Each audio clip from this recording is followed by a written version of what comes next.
Click और अपने आप से ईमानदार बनो। और ये सब चीज करने के लिए ना तुम्हें किसी टीचर के पास जाने की जरूरत नहीं है, कोई यूट्यूब वीडियो देखने की जरूरत नहीं है, ना ही तुम्हें अपने दोस्तों से बात करने की जरूरत है। तुम अपनी कमी खुद समझते हो। और तुम ये क्यों नहीं मान रहे यार कि तुम बच्चे नहीं रहे? अब तुम ये क्यों नहीं मान रहे? तुम अपना आगे का स्ट्रैटेजी खुद बना सकते हो। कुछ दिन पहले ही मैंने कहा था, दूसरे की गर्लफ्रेंड, दूसरे का नोट्स और दूसरे का स्ट्रैटेजी आपके किसी काम का नहीं है, बस वो दिखने में ही अच्छा लगता है। हाँ, स्ट्रैटेजी भी जोड़ दिया। दूसरे की गर्लफ्रेंड, दूसरे की स्ट्रैटेजी और दूसरे का नोट्स आपके किसी काम का नहीं है। हाँ, और दूसरे का मोटिवेशन भी। दूसरे का नोट्स, दूसरे की स्ट्रैटेजी, दूसरे का मोटिवेशन और दूसरे की गर्लफ्रेंड आपके किसी काम का नहीं है। अगर आप किसी शहर के किसी हॉस्टल में रह रहे हैं, या फिर आप लाइब्रेरी में जाके पढ़ रहे हैं, या फिर आप कहीं ग्रुप स्टडी करते हैं अपने मोहल्ले में,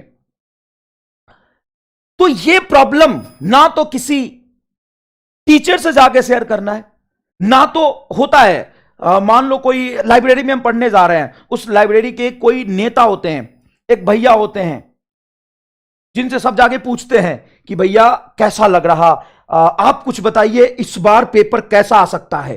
अबे उसको इतना ही पता होता तो कॉलेज में नहीं होता, बेवकूफ है वो। भैया आप बताइए कि मेरा सिलेक्शन होगा कि नहीं होगा। अरे भैया को खुद ही नहीं पता, और भैया को अगर फ्यूचर पता होता, अच्छा भैया बताते भी है तुम्हारा ये कमजोर लग रहा है, तुम यहां मेहनत करो। Complete isolation. भैया तो छोड़, अपने मां बाप से भी रिश्ता तोड़ दे।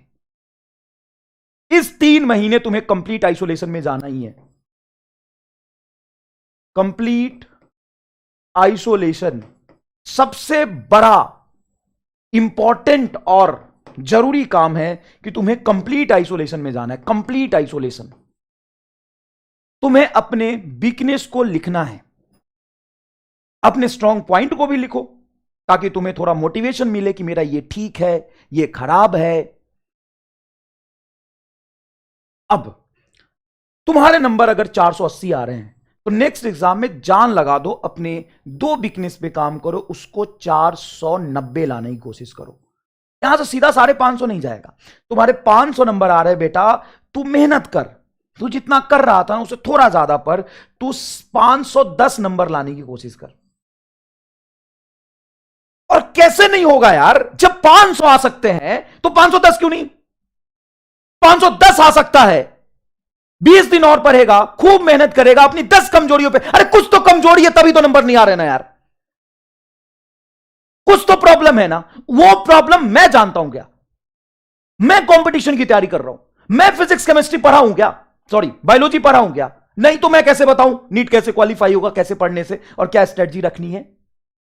अरे मैं तो सीधा साधा मास्टर हूं जो खाली फिजिक्स पढ़ाता हूं, मुझे फिजिक्स आता है बस। तो मैं तुम्हें क्या स्ट्रेटजी दे दूंगा? एक बायोलॉजी का मास्टर क्या स्ट्रेटजी दे देगा बता? या नेतागिरी करने से, है ना, ग्रुप डिस्कशन करने से, भाषणबाजी करने से क्या हो जाएगा? तू 6ठी क्लास का बच्चा है, तू 5वीं क्लास का बच्चा है, नहीं है ना? और जब तू इतने नंबर ला सकता है, इतने नंबर ला सकता है, तो इसे 20 ज्यादा नंबर क्यों नहीं ला सकता? 20 नंबर ज्यादा क्यों नहीं ला सकता? बता, इसका रीजन बता मुझे। तू मेरे से आगे पूछेगा, सर आप बताओ, नंबर नहीं बढ़ रहे 2 महीने से, आप बताओ। अबे मैं क्या बताऊं तुम्हारी प्रॉब्लम? तू कहां लैग कर रहा है? रियलिटी में तुम जो फील कर रहे हो उसको मैं कैसे समझूं? तुम्हारा बायोलॉजिकल साइकिल क्या है, तुम्हारा पास्ट क्या है, तुम्हारा फ्यूचर क्या है? तुम कहीं लड़कीबाजी के चक्कर में तो नहीं पड़े हो? मैं क्या जानूं किस वजह से तेरा नंबर कम आ रहा है?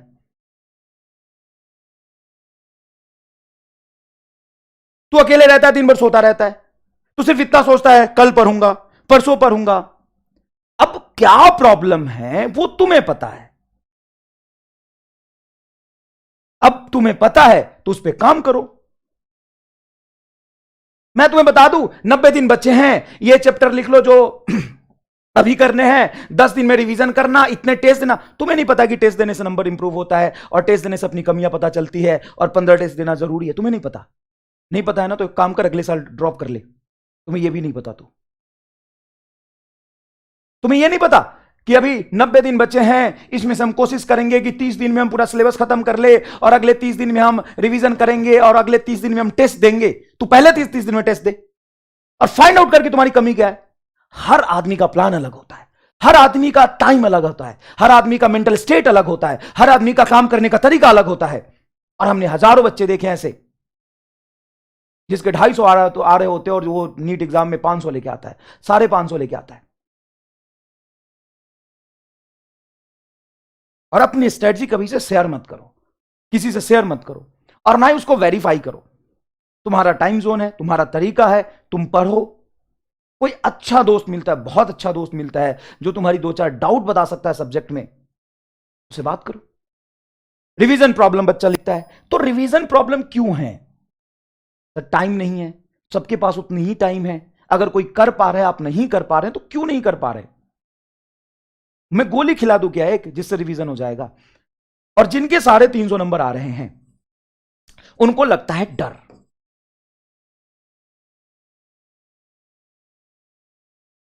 किस बात का? क्या है तुम्हारे पास जो तुम खो दोगे? किस बात का डर है भाई? कौन से तुम डॉक्टर बनने वाले थे, तुम गवर्नर हो कहीं के और तुम्हारी गांव में इज्जत है? क्या है? किस बात का डर लग रहा है? कुछ है खोने के लिए तुम्हारे पास? कुछ है खोने के लिए तो बताओ।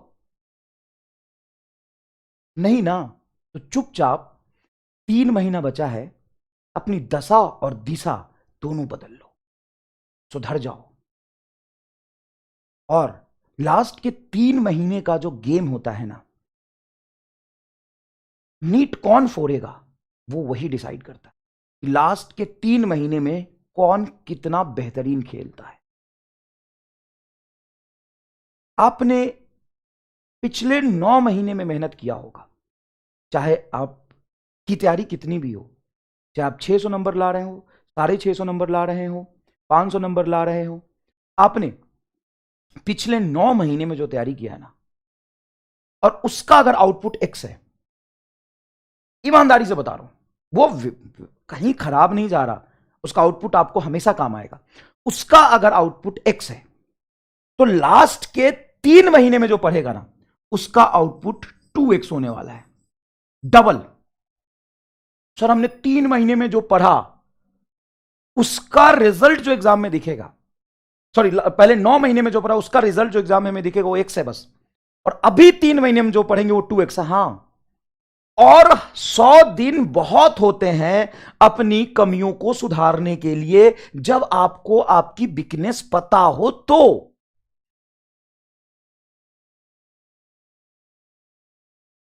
आपके पास 100 दिन है अपने ऊपर लगा काला धब्बा, डाउट, वीकनेसेस, इन सब को ठीक करने का।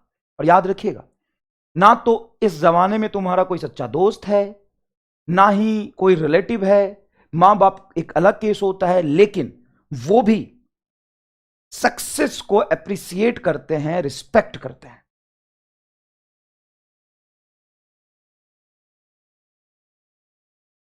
मैंने कोचिंग इंडस्ट्री में या कोचिंग इंस्टीट्यूट में जितने दिन रहा, कई बार ऐसे देखे कि पेरेंट्स आते हैं पेरेंट टीचर मीटिंग से, उनके 2 बच्चे हैं, एक बच्चा टेस्ट में बहुत अच्छा कर रहा है, अच्छा या सेलेक्ट हो गया, और दूसरा बच्चा बहुत बेकार कर रहा है या फिर वो सेलेक्ट नहीं हो पाया है।